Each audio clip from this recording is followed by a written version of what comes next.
With the Bitcoin halving approaching, the supply will be cut in half while the demand stronger than ever. We all realize how this will create a massive spike in the chart, but this rabbit hole goes so much deeper. Let me clarify. We're looking at the Kaspa emission schedule right here. And as you can see, it cuts in half every 365 days. Now, when we chart this on a graph, it makes this beautiful arching curve. This is known as the Fibonacci spiral. And what this is representing actually appears on the charts as well, with repeating trend lines, not just on Kaspa, not just on Bitcoin, but every cryptocurrency. There's a series of repeating trend lines happening over and over again that can be spaced out with a Fibonacci pitch. Once we can identify these, we have massive insight into the candles movement and price prediction.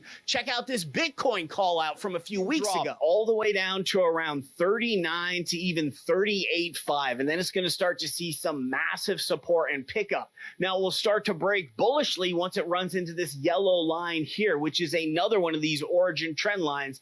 This time it's more of a support instead of a resistance origin trend line. Now this can start to take hold right around the end of January, beginning of February. Bitcoin dropped down and bounced directly off of our two intersecting origin trend lines. One, of course, is for resistance from the emission schedule, and the other one is from support from the halving schedule. And they can always be spaced out by Fibonacci charts, and they're always repeating over and over again. Jumping into the Kaspa chart, I'll show you guys once again for our y-axis or our support origin trend line. Look at the base of the cup. Notice how on this white line we have this nice upsloping curve. This actually originated before the April spike, back in November when we had this original jump up. You can take that exact same line, clone it, and then move it over to the basin of the cup, and that's where this trend line all originally starts. Now, when we put a Fibonacci pitch on this, and we measure out the April peak and the top of the handle, now we had this already set up in the depth of the cup, this exact chart that you're looking at right now. And of course, it caught the top of the handle, these 2 points lining up exactly on a Fibonacci pitch. Now, this is when stuff gets really fresh.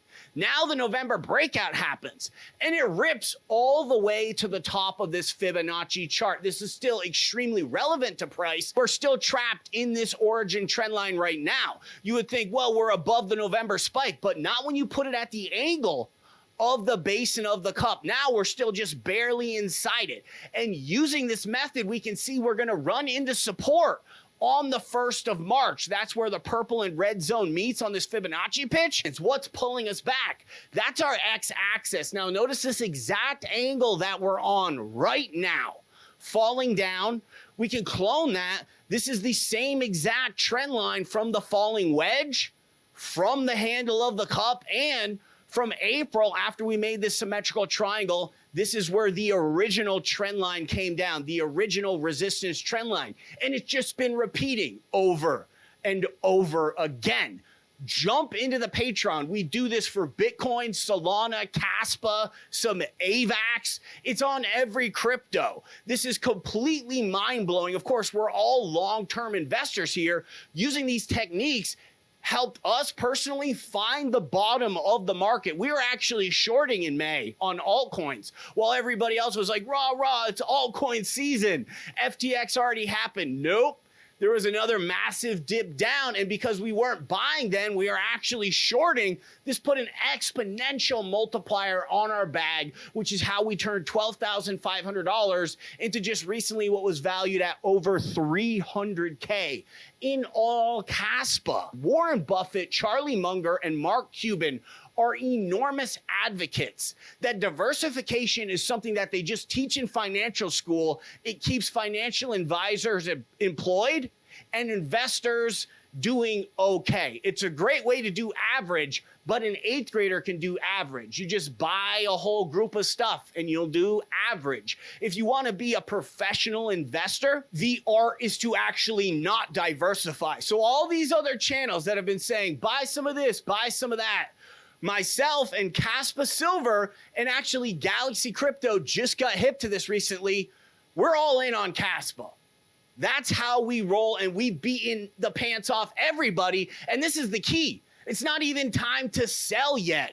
Selling one asset versus selling 10, we're going to have a much easier time finding the top, especially when we're using these origin trend lines. We already have a rough draft of where the top of both Kaspa and Bitcoin is going to be inside the Patreon group. I'm starting to get forced into diversification.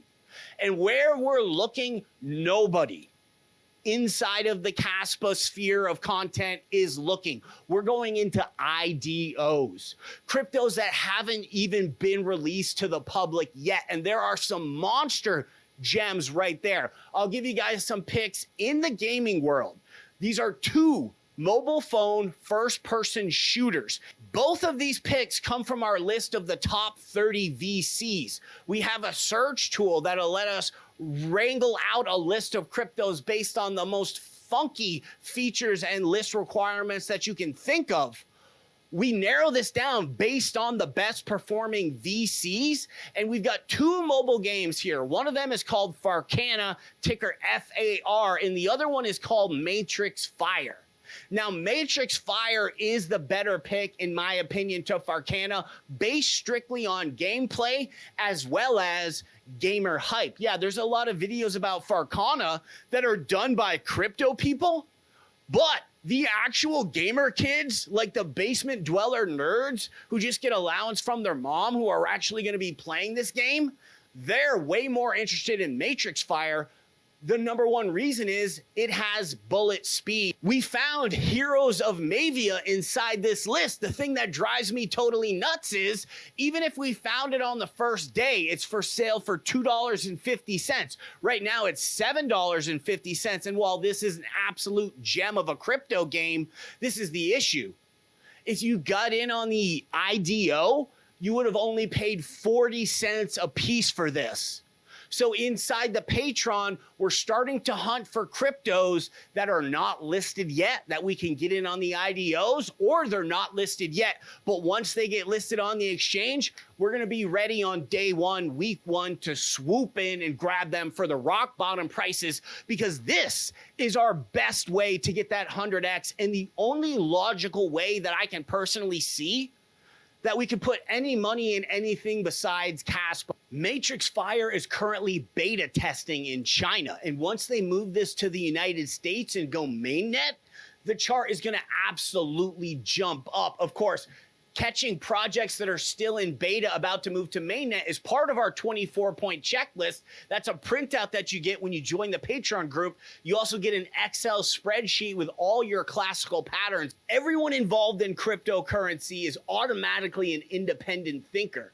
So on top of having these awesome IDO unlisted picks inside the Patreon group, more importantly is we've got systems, tactics, and methods for how to find new listings, how to prove if a crypto is going to hold its way in the market, so you can combine these proven tactics and methods with your own philosophies and techniques of investing in crypto. Thus, you'll have even more data backing your decisions, so you can move forward with more confidence and at the end of the day, get a lot more profit.